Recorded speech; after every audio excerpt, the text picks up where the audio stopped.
Assalamualaikum teman-teman, seperti biasa sebelum mulai Mimin mendoakan semoga teman-teman semua selalu dalam keadaan sehat walafiat. Oke, kali ini kita akan melanjutkan Martial Master versi novel bagian 414. Bagi yang baru bergabung, selamat bergabung. Dan bagi yang belum subscribe dulu lah agar Mimin tambah semangat lagi nih bikin videonya. Oke, kalau sudah kita langsung masuk ke isi ceritanya.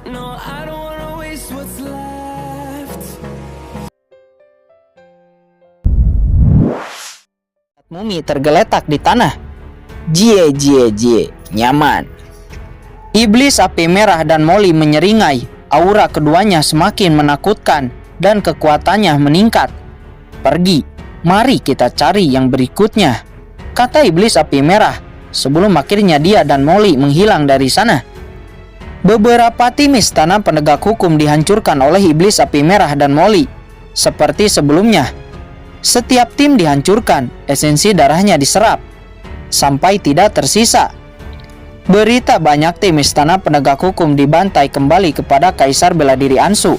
Dia berpikir itu adalah ulah organisasi Dao Surgawi. Kaisar Bela Diri Ansu meraung dan langsung membawa pasukan dan datang ke tempat kejadian. Namun setelah sampai ke tempat kejadian, iblis api merah dan Molly sudah terlebih dahulu melarikan diri.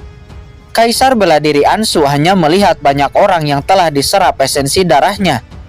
Ini adalah metode haus darah dari ras iblis alien, kata Kaisar Bela Diri Ansu.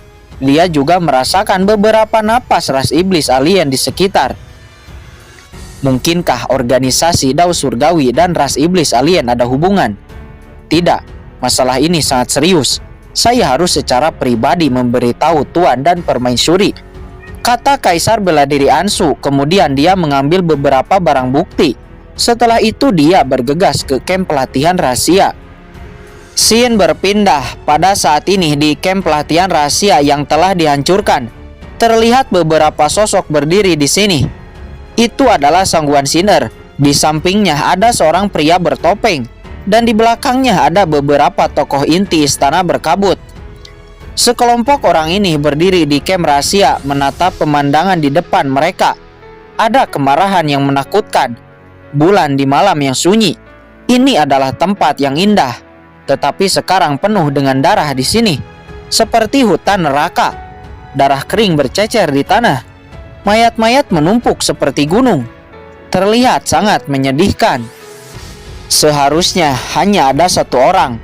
Kekuatan orang ini seharusnya berada di ranah Martial Emperor puncak menengah, kata seorang lelaki tua.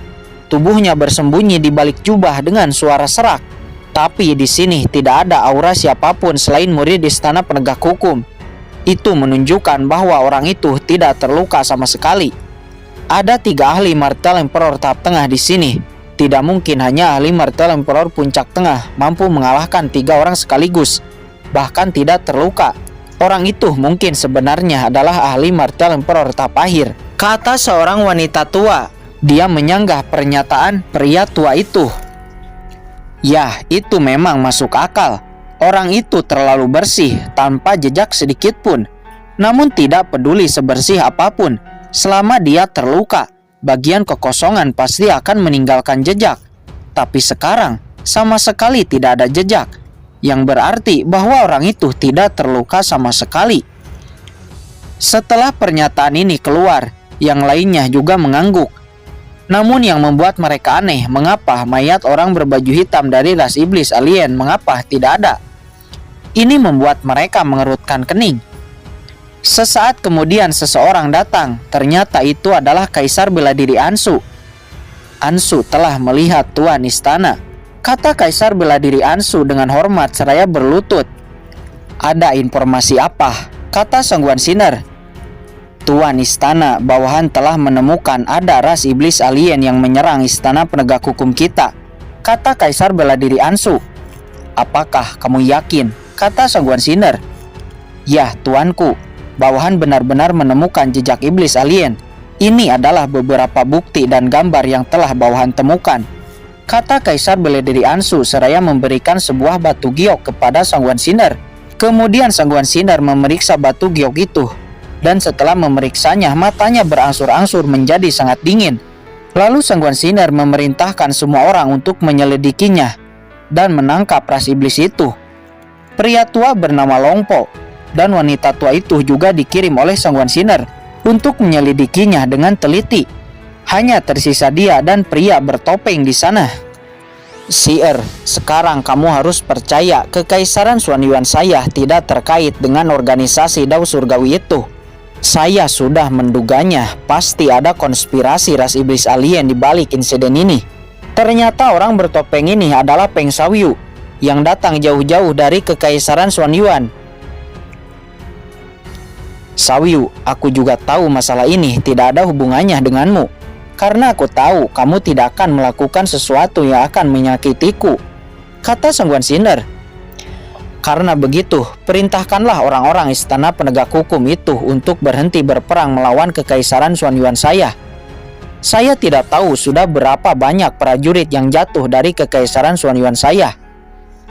Istana penegak hukum itu bertindak terlalu keras, kata Peng Xiaoyu. Dia kesal memikirkan banyak orang dari Kekaisaran Xuanyuan yang telah jatuh. Makanya dia buru-buru datang jauh-jauh. Sangguan Sinar menggelengkan kepalanya lalu berkata, Xiaoyu, itu tidak mungkin. Jika sekarang saya menghentikan istana penegak hukum, saya pasti akan dicurigai. Oleh karena itu, saya tidak bisa melakukannya sekarang. Harus menunggu dulu dan menemukan alasan yang masuk akal. Peng Xiaoyu menjadi semakin kesal. Orang-orang Kekaisaran Xuanyuan banyak yang gugur, tapi dia harus menahan diri. Kamu sudah dengar sebelumnya, iblis alienlah yang telah melakukannya. Alasan apa lagi yang kamu butuhkan? Kata Peng Xiaoyu seraya menatap Sangguan Sinar dengan marah. Sangguan Sinar terkejut melihat Peng Xiaoyu yang marah kepadanya seolah-olah tidak percaya. Xiaoyu, mengapa kamu mengatakan itu? Apakah kamu meragukanku? Kamu adalah pria satu-satunya yang paling saya cintai. Kita sudah menjalin hubungan ini begitu lama. Siapapun di dunia ini dapat meragukan saya. Hanya kamu yang tidak boleh meragukan saya, kata Sangguan Sinar. Si'er, maafkan aku impulsif barusan, kata Peng Xiaoyu seraya buru-buru melangkah maju dan memeluk Sangguan Sinar. Xiaoyu, kamu jangan terlalu merisaukan orang-orang Kekaisaran Xuanyuan. Kamu adalah tuan istana berkabut yang sebenarnya. Orang-orang istana berkabut adalah orang-orangmu juga, kata Sangguan Sinar seraya mengusap wajah Peng Xiaoyu dengan lembut. Ya, Si'er, tapi iblis alien tidak bisa dibiarkan. Organisasi Dao Surgawi juga pasti dirancang oleh mereka secara rahasia.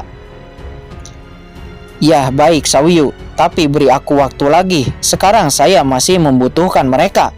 Ketika saya selesai menggunakannya, saya akan bergandengan tangan denganmu untuk menghapus mereka sepenuhnya, kata Sangguan Sinar. Bagus, Peng Xiaoyu mengangguk. Tetapi kamu harus secepatnya menghentikan istana penegak hukum itu. Jika tidak, saya khawatir saya tidak bisa menahan orang-orang di Kekaisaran Xuanyuan. Ya, baik, Sangguan Sinar mengangguk. Keduanya berpelukan sebentar sebelum akhirnya Peng Xiaoyu berbalik dan pergi. Tidak lama setelah Peng Xiaoyu pergi, dari kehampaan sebuah asap hitam mengembun, berubah menjadi sesosok iblis hitam dan berkata, Tuanku istana, Kaisar Xuanyuan ini benar-benar memiliki prasangka buruk terhadap kita. Mendengar ini, mata Sangguan Sinar tiba-tiba menjadi dingin dan berkata, apakah benar ini ulah iblis alien Anda? Tuanku, lelaki tua ini menjamin bahwa insiden ini tidak ada hubungannya dengan kita. Tapi Anda dapat yakin lelaki tua ini akan segera mengirim seseorang untuk menyelidiki. Oke, baik, tapi cepatlah, dan saya tidak ingin hal seperti ini terjadi lagi di masa depan. Jika tidak, penguasa istana ini akan mempertimbangkan kembali tentang kerja sama kita, kata Sangguan Sinar. Setelah mengatakan ini, dia berbalik dan pergi dari sana. Iblis hitam itu melihat Sangguan Sinar yang pergi dengan tatapan menakutkan, sebelum akhirnya dia juga menghilang dari sana. Di luar kem rahasia nampak sebelum benar-benar pergi, Peng Xiaoyu menatap dingin ke arah kem rahasia untuk waktu yang lama. Karena setelah Sangguan Sinar pergi, dia juga merasakan aura dingin iblis alien. Tiba-tiba sorot matanya menjadi sangat dingin. Si'er, apa yang kamu sembunyikan dariku? Peng Xiaoyu mengepalkan tinjunya dan Peng Xiaoyu mengepalkan tinjunya dan meraung dalam hati. Kamu tidak seperti ini sebelumnya. Setelah itu Peng Xiaoyu bergegas pergi. Yang mulia, kamu telah kembali, kata Wusang setelah melihat Peng Xiaoyu telah kembali. Apakah ada berita? Kata Peng Xiaoyu. Kaisar, istana penegak hukum saat ini dengan panik menyerang stasiun-stasiun kita yang ada di domain bela diri. Saya khawatir jika terus seperti ini kekaisaran Xuanyuan kita akan... Kata Kaisar Wusang dengan gugup, lalu memberikan sebuah batu giok. Ini adalah informasi tentang kekaisaran dan situasi serangan saat ini. Peng Xiaoyu mengambil batu giok, memeriksanya, lalu langsung menghancurkan batu giok itu. Wusang, dengarkan perintahku. Ya, Kaisar, bawahan ada di sini. Wusang buru-buru berlutut dengan satu lutut. Anda bawa perintah saya untuk mengatur kekaisaran Xuanyuan, untuk mundur secara personal dari berbagai tempat dan membangun kembali stasiun setelah masalah ini reda. Usahakan jangan bertentangan dengan istana penegak hukum. Tapi, jika istana penegak hukum semakin arogan dan menyerang, maka lawanlah dengan cara apapun. Biarkan istana penegak hukum tahu bahwa kekaisaran Xuanyuan kita tidak mudah untuk diprovokasi. Baik, bawahan menerima perintah. Kaisar memang bijaksana, kata Wusang. Dia menundukkan kepalanya dan berkata dengan penuh semangat. Dia telah menunggu perintah ini untuk waktu yang lama. Kemudian dia berbalik dan pergi dengan cepat memberi perintah kepada seluruh kekaisaran. Si'er, jangan salahkan saya. Bagaimanapun juga, ini adalah kekaisaran Xuanyuanku. Tidak mungkin bagi saya untuk membiarkan kekaisaran Xuanyuan runtuh seperti ini. Gumam Peng Xiaoyu dengan mata yang merah yang belum pernah terjadi sebelumnya. Scene berpindah kepada Qin Chen. Pada saat ini Qin Chen telah sampai di Wuyu surga ketiga dan telah tiba di dekat rumah keluarga Ji.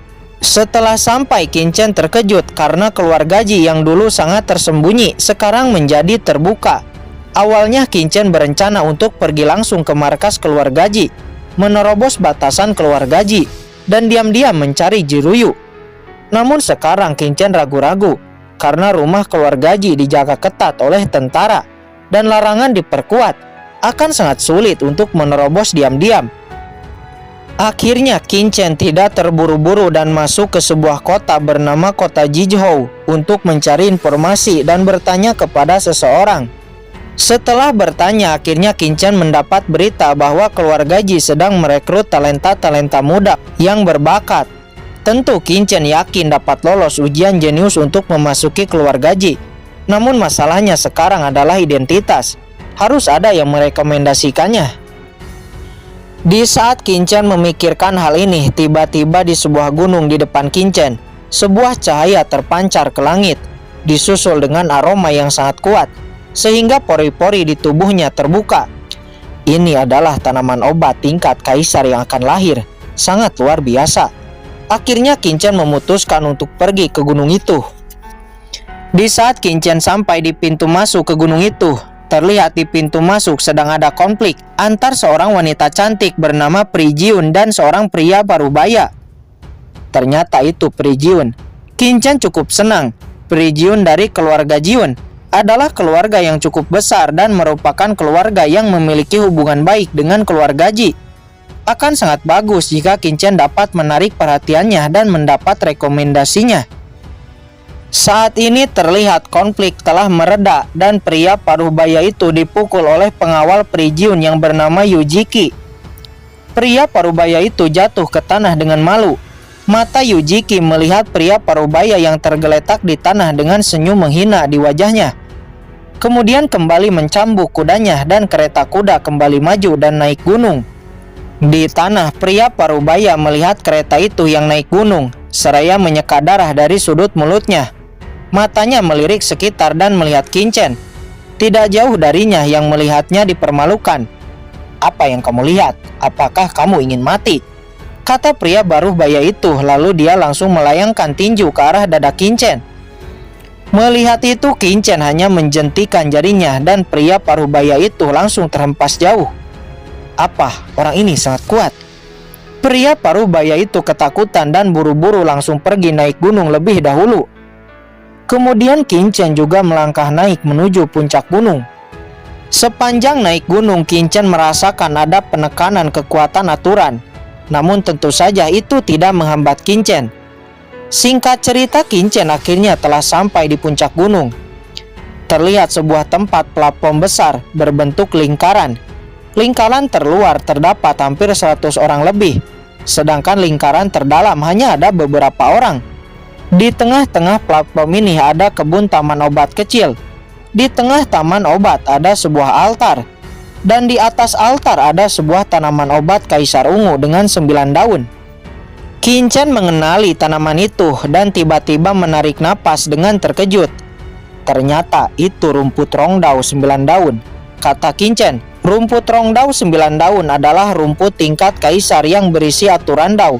Setelah matang akan mengeluarkan kekuatan aturan yang dapat diserap oleh seorang seniman bela diri. Setelah ahli martial sovereign menyerap kekuatan rumput rongdao, ahli itu akan memiliki kesempatan untuk menerobos ranah martial emperor. Bahkan jika di kehidupan sebelumnya Kincen memiliki rumput rongdao ini, mungkin Kincen akan bisa menembus ranah martial emperor. Tunggu dulu, rumput rongdao sangat berharga, tapi mengapa tidak ada orang yang bergerak untuk memindahkannya? Kincen mengerutkan kening, matanya melirik sekitar, dan tiba-tiba dia terkejut karena mendapati ada sebuah larangan yang sangat rumit.